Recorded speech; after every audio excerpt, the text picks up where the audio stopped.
Hey, I'm not sure what is going on tonight, but it does not want to go the normal direction, so you get the wide angle tonight. I'm not sure why that's the case. So anyway, hi. You get the wide angle view of the office, more up and less up and down, I guess.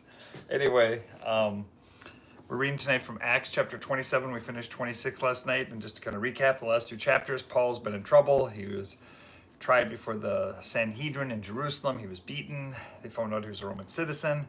He said he had a right to have fair trial. He couldn't seem to get one there, so they sent him with 200 soldiers all the way up to get a fair trial in Caesarea.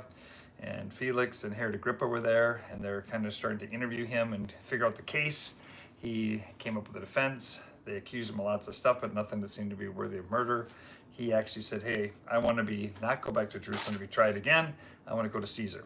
And they said, well, before we send him to Caesar, we need to understand what the charges are and what his defense is, so we don't send him kind of blind into the Roman government. So that's where we're at it. We're in Acts chapter 27, and we're beginning to see some of the defense of Paul here. So chapter 27 says, when it was decided for us to sail to Italy, they delivered up both Paul and certain other prisoners to a centurion named Julius. That's where we pick it up.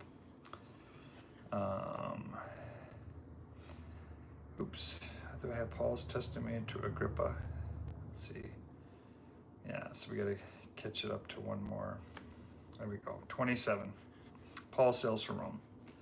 Hos de ecrithe tu apapolon himas estin Italian peradun taun te polon kai tinas. So it says, and now it was determined sailing to Italy to deliver both Paul and certain other desmotas prisoners to a hek, which means 100, hekatanarche, which means leader or beginning, or centurion. Here's the best way to describe it, is a man who was in charge of 100 other men, named Julio, or Julius, of the cohort of Sebastus, which is also the word for Augustus, Caesar Augustus.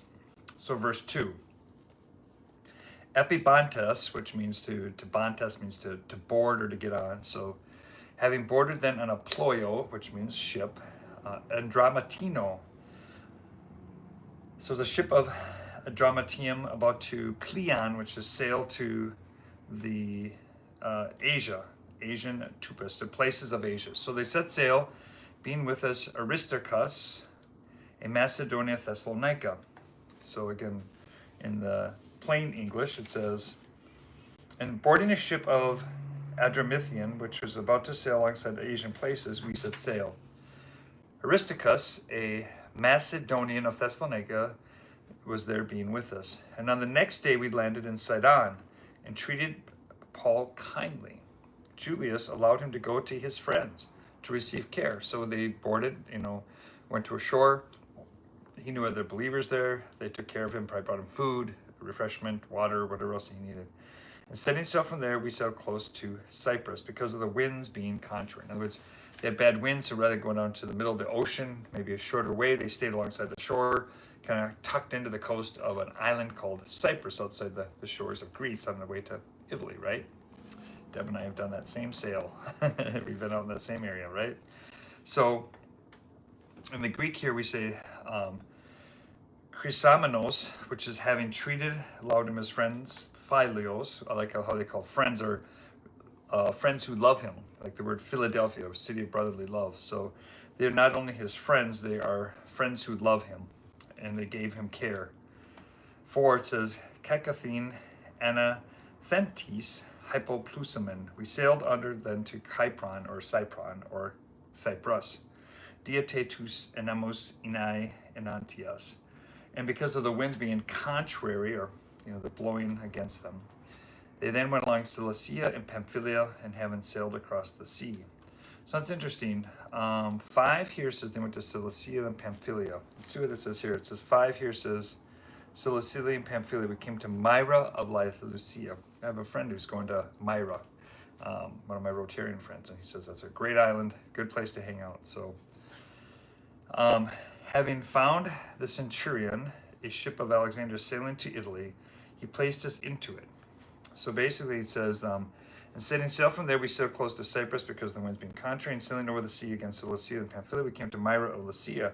And the centurion, finding there an Alexandrian ship sailing to Italy, he put us into it. So in other words, he found another ship that was going the direction they wanted to go, and so they set sail using that. So they're heading across the Mediterranean Sea. We see that they're basically in Greece. They pick up a new ship, and they start heading towards Rome. And the ship, says here, was an Alexandrian ship. So in Hykinus de Hamaris, for many days, they Brady Pluntis, they sailed slowly and with difficulty, having arrived at Sidon, permitting us the wind, we sailed on to Crete. So in other words, they're having these strong winds, contrary winds. In other words, the winds are going against them. So if you've ever sailed, if you have the wind at your back, you can whoosh, go really fast. If you have the wind at your side, you can go a little bit fast. If you have them contrary or coming at you, you kind of cut and cut and cut. You got to kind of work your way into the wind, and that's very difficult. And that's what they were dealing with. So Alpha Salomon, Moleste Perigomene. So with difficulty and coasting along, they came to a certain place called Fair Havens, which was near Lycia. So we see here that, and the centurion fighting the ships there many days, the wind not allowing us, we so close to Crete against Salomon. And coasting along with it difficulty, we came to a certain place named Fair Havens, near to which was a city called Lycia. We'll just do 9 and 10 and call it a night. So verse 9.